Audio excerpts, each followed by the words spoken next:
Hello everybody. just a quick like this. I don't know what I'm gonna do with this. This is just a thought I just had recently. But I'm quite intently studying yoga in all of its forms. Currently Kriya yoga, okay, and I'm not initiated, I'm not like doing anything intense. I'm basically just working through the cleansing things, some easy meditation and some relaxation techniques. Currently, that's where I'm at. But what I'm learning about the spiritual realm is that it's incredibly flipping powerful and underutilized.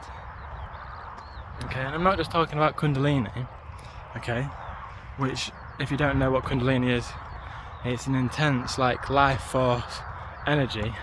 You know, you see the chakras and stuff, especially if you watch my videos. I've got a chakra wall hanging tapestry thing. The goal of Kundalini is to boost your primal, your bull, tame the natural animal, tame the animal instinct in you, and force the negative aspects of your personality, the evil shit, the bad shit, and the sexual desires and energy and stuff, and transmute it into enlightenment and power and divine connection to source. And I was just thinking, because I was just like that is some powerful stuff. And like some of the meditations that I do, I feel like I'm like 2% into that realm. Like, I feel like I'm just slightly aware of its existence. And even now, like, I am realizing that I have a lot of power. You know, I have a lot of like confidence, spiritual confidence. And anyway, I've learnt that through what has been taught and shown and in literature and things. But I was just walking along thinking, fucking hell, like, the original yogis, before yoga was even a thing, had to find this shit out by themselves. So one day, some Indian dude was just like walking along, being really horny or something, and he was like, fucking hell, my fucking horn is providing me with like so much energy to chase women. Why am I being like an animal and chasing the lustful need to procreate? And he took it on his some guys or whatever, when he got together with some other people and started talking about it and stuff. He decided he was gonna like truly begin to like understand himself. And if you know, like, some, these are different words that people don't know, but there's like basically a state of consciousness that I didn't even realise was possible to attain, really, until I started researching it, where it's called samadhi, which is like a state of being where you can literally meditate yourself out of existence. Like, you meditate your mind, you're so comfortable, calm, relaxed, so in tune with the material world that your body can like stay here in pristine condition, and you can like vacate, your soul can like just suck out of you, and you can like walk around the astral planes.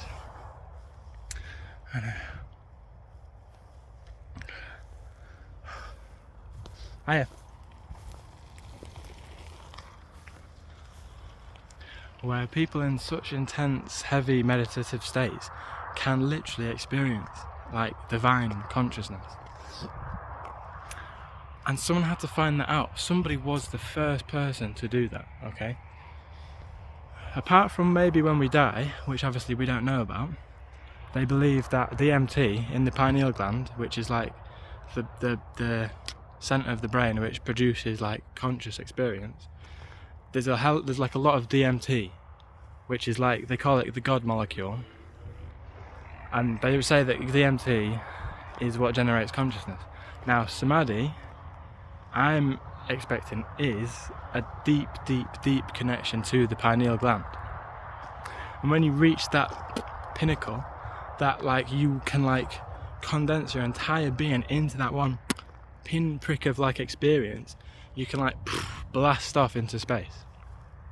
And they say, like I just said, that when you die, all the DMT that is stored in your pineal gland gets released.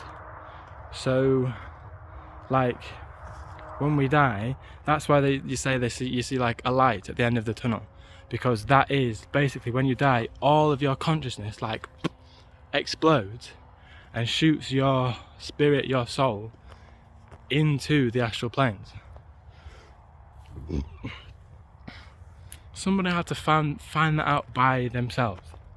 Someone had to like sit down for years, learn what yoga was, like learn different positions and like push themselves to like balance on one foot crouched like a tree. Like someone had to learn how to walk on their hands whilst their legs are in lotus pose, and incredible stuff. And some people, like the first people to do that, that's why they call it ancient wisdom, because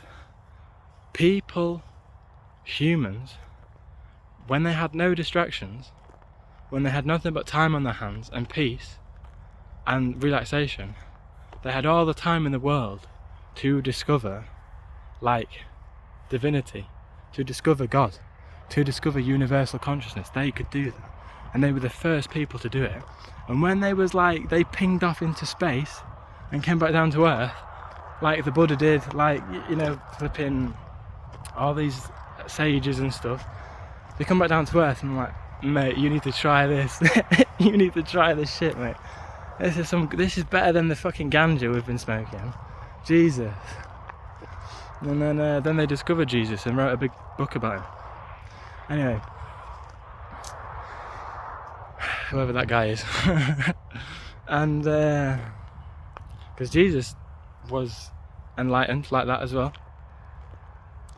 Jesus was divine consciousness, his Christic consciousness, the Christ body. He was like the Buddha. Jesus was like the Buddha.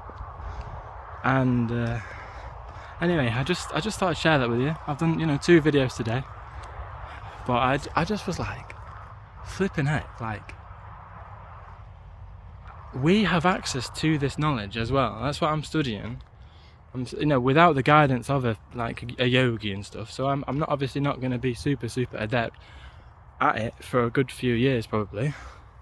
But still, just reading about like the beginnings of prana and like life energy and the beginnings of the universe, like it's no longer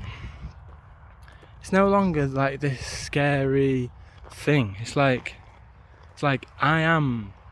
Inside of me is everything, and everything. The microcosm is the macrocosm, and it's easy to say, but when you start to like experience this stuff, then you start to like, okay, you get into a groove. You get into a groove of existence, and then the closer you get to your subconscious, and the closer you get to your pineal, and the more in tune you get with your spiritual understanding, the easier life is.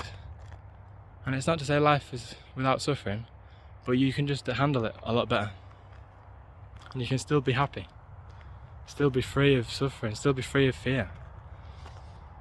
I hope you enjoyed this video. I don't really know why I did it, but it's kind of is a meditation with Myles. I was pondering it. I thought, fuck it, I'll share it with you guys. Just think about the fact that people have discovered a way of living that connects you with God in every breath. I think that is the most incredible shit that I've ever heard. It's like science beyond science.